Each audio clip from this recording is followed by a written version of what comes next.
পরিবেশ সংরক্ষণ এবং সবুজ বাংলাদেশ গড়ার প্রত্যয়ে শুরু হয়েছে বাংলাদেশ সেনাবাহিনীর বৃক্ষরোপণ অভিযান 2026।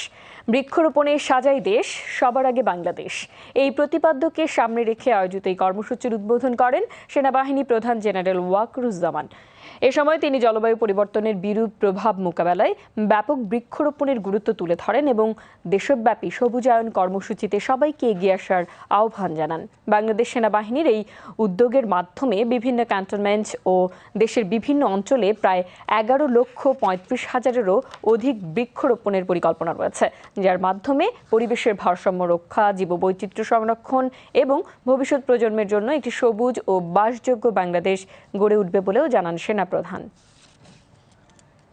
রোপণই করি না, বৃক্ষগুলোকে সংরক্ষণ করি, নার্চার করি এবং এর ফলে সমস্ত জায়গাগুলোতে যেখানে সেনাবাহিনী আছে সেনানিবাসগুলোতে বৃক্ষে পরিপূর্ণ থাকে। 11,35,36,000 বৃক্ষ আমরা সারা বাংলাদেশের বিভিন্ন সেনানিবাসে, জনশিরিতে আমরা রোপণ করব। এটা একটা অত্যন্ত মহৎ কাজ। এটা আমাদের পরিবেশ বান্ধব।